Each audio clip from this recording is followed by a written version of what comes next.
Começa agora o Norte Investigação. Eu sou o jornalista Cardinô. Nesta edição você vai acompanhar os detalhes de uma investigação conduzida pela Polícia Civil de Roraima que apura lavagem de dinheiro, desvio de recursos públicos e manipulação de processo licitatório durante a gestão de Regis Freitas, ex-reitor da Universidade Estadual de Roraima.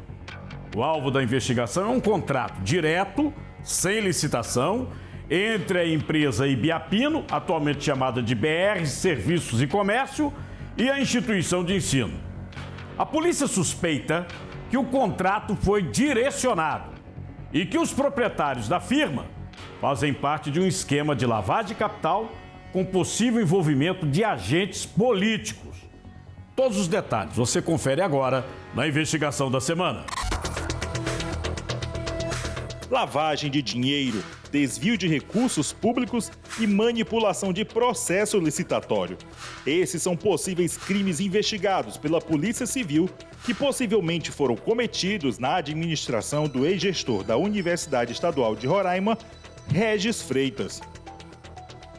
O contrato entre a instituição de ensino e a empresa Ibiapino e Pinheiro Limitada, alvo de investigação, foi firmado de forma emergencial ainda em 2016. Porém, o recurso só foi liberado no ano seguinte por falta de dinheiro no orçamento da universidade. A contratação investigada coincide com o período de gestão de Regis, que durou de 2016 a 2023. A UE completa 17 anos com motivos reais para comemorar. Nos próximos meses, vamos lançar cursos de graduação na modalidade EAD. E outra novidade é que o governador Antônio Denário já autorizou os recursos necessários para a oferta do curso de medicina veterinária. A polícia suspeita que os proprietários da empresa integram um esquema de lavagem de capital com possível envolvimento de agentes políticos que direcionaram os contratos, já que os donos não possuem patrimônio compatível com a movimentação financeira gerada pelos contratos públicos. Segundo a apuração, a primeira contratação da Ibiapino foi feita sem licitação emergencial, sem que a empresa tivesse capacidade técnica na prestação de serviço de limpeza e conservação. Para a polícia, essa prestação de serviço serviu para que a firma obtivesse algum know-how técnico para concorrer em futuras licitações de outros órgãos públicos. O que chama a atenção da polícia é o fato do recurso ser reservado no orçamento sem a anuência da Controladoria Geral de Roraima e, posteriormente, ocorrer a elevação do valor mensal recebido pela empresa para quase R$500 mil. Essa investigação da Polícia Civil, ao que parece, empacou. Não avançou desde 2023. Nenhuma diligência liberada pela Justiça desde então. Nesse espaço de tempo, 2 anos, o ex-reitor chegou a ser alvo, na semana passada, de uma operação da Polícia Federal que investiga possíveis desvios de 100 milhões de reais das licitações da universidade. 100 milhões de reais. A gestão de Regis durou praticamente 9 anos. Ele foi empossado em 2016 pela então governadora Sueli Campos. O ex-reitor foi o primeiro a ser eleito na comunidade acadêmica. Em março do ano passado, ele foi nomeado novo controlador geral de Roraima, órgão responsável por fiscalizar contratos do governo. Regis foi exonerado após essa operação da Polícia Federal. E olha só, a delegada responsável pela operação comentou a investigação. Vamos ver. A Polícia Federal deflagrou a Operação Cisne Negro, que investiga supostos desvios milionários ocorridos no âmbito da Universidade Estadual de Roraima. A Polícia Federal apurou em sua investigação que houve o possível direcionamento de um processo licitatório da UER para uma determinada empresa, em que houve o direcionamento da licitação e possível superfaturamento de valores. Estaremos dando cumprimento a diversas medidas cautelares, tais como sequestro de bens imóveis, de cabeças de gado, veículos automotores, aeronaves, além do bloqueio de mais de 108 milhões de reais. E aí, você que nos acompanha em toda a região norte, em outros estados do Brasil, envie sua denúncia para o Norte Investigação. Olha o nosso número, 92 ou prefixo 99297-2401. Viu algo suspeito, alguma irregularidade? Envie para o Norte Investigação. Nós vamos investigar.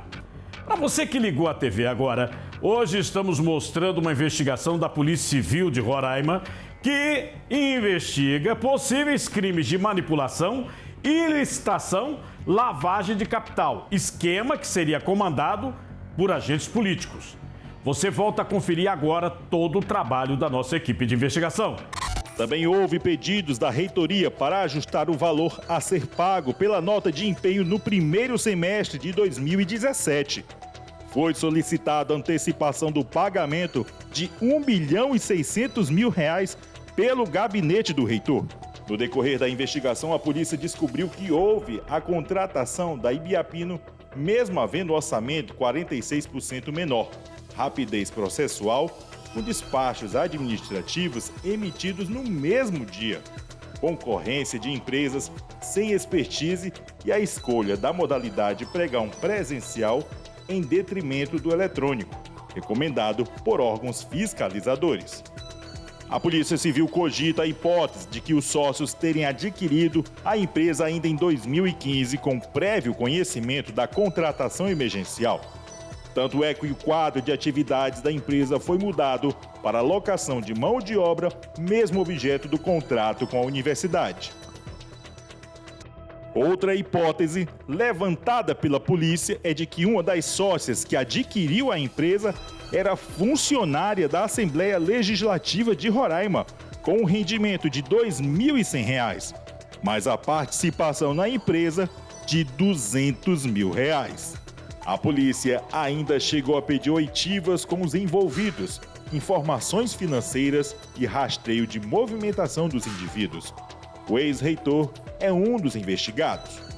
Fomos até a empresa Ibiapino e Pinheiro Limitada tentar falar com o representante e não obtivemos resposta. É a mesma empresa, Ibiapino e Pinheiro, né? Aqui? É? Ela também não aceita a gente marcar uma entrevista, de repente? Não. Esse especialista em direito administrativo explica quais os crimes os investigados pela polícia podem ser processados caso o inquérito policial seja apresentado à Justiça pelo Ministério Público. Então, o gestor tem sim de responder não somente na seara criminal. Eu não estou condenando, pois isto é uma competência do Poder Judiciário, mas que ele deve explicações na seara administrativa, para os órgãos de controle interno, para os órgãos de controle externo, deve. Na seara civil, em caso de ele tenha gerado algum dano ao erário, respondendo até mesmo com seus próprios bens, que podem se tornar indisponíveis.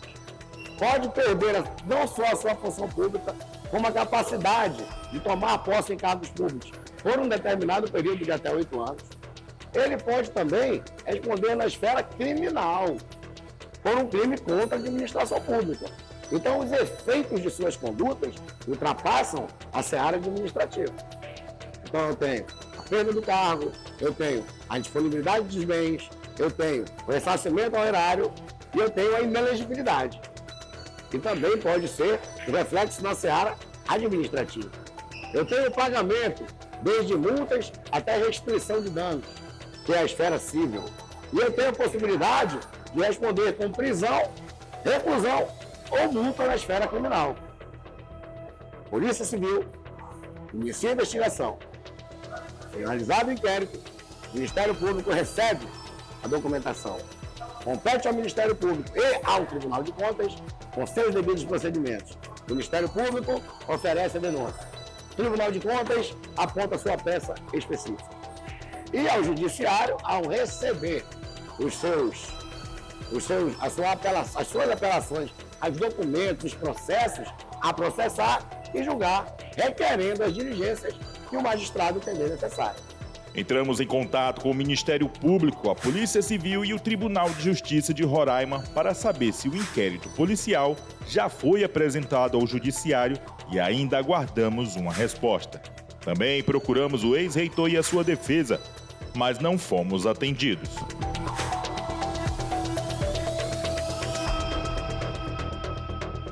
Em 2016, ano da contratação, o orçamento da universidade foi de R$ 46.388.000. Já no ano seguinte, subiu levemente, R$ 46.599.000. Só que em 2025, o orçamento dobrou, subiu para R$ 105.751.000. A investigação suspeita que durante os 60 meses de vigência desse contrato, a empresa recebeu quase 30 milhões de reais. Para a polícia, a empresa não possuía capacidade técnica para prestar esse serviço. Tanto é que a contratação com a universidade foi a primeira prestação de serviço para uma instituição pública. É preciso deixar claro que a polícia só investiga. Quem tem o monopólio da ação penal é o Ministério Público, e cabe ao Ministério Público analisar esse inquérito policial e decidir se apresenta ou não a denúncia ao Judiciário, o que até o momento não ocorreu.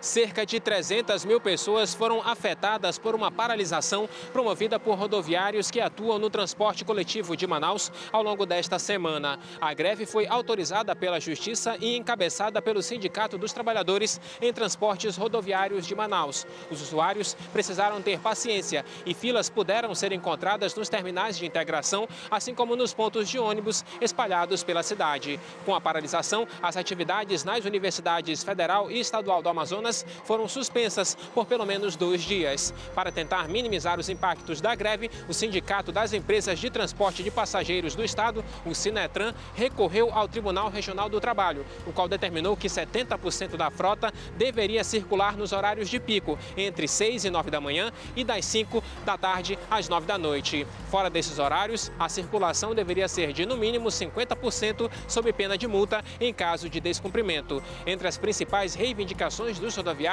estavam o reajuste salarial de 12% e a permanência do espaço dedicado aos cobradores nos coletivos de algumas empresas. Na semana em que comemoramos o Dia Mundial do Café, a região norte se destaca com os 2 estados de maior produção do grão. O Acre é o segundo maior produtor, ficando atrás apenas de Rondônia. O solo acreano e as condições do clima são consideradas como superiores para o cultivo. Dos 22 municípios do Acre, 19 produzem café.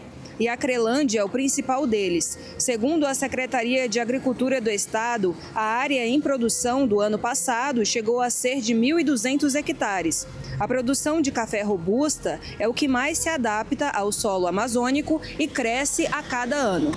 O carro do deputado federal Sargento Portugal, do Podemos, foi atingido por pelo menos 6 tiros durante um confronto na zona oeste do Rio de Janeiro.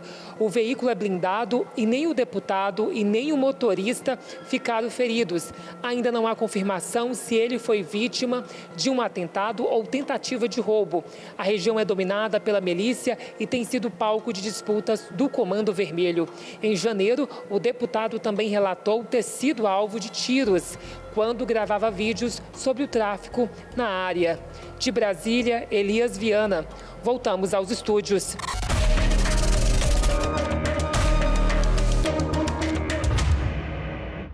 E você que nos acompanha no Norte Investigação, olha, muito obrigado pela sua audiência. Você da região norte de todo o Brasil, pode mandar sua denúncia, sua sugestão. Nosso WhatsApp, 92, o prefixo 99297-2401. Na próxima semana estaremos de volta.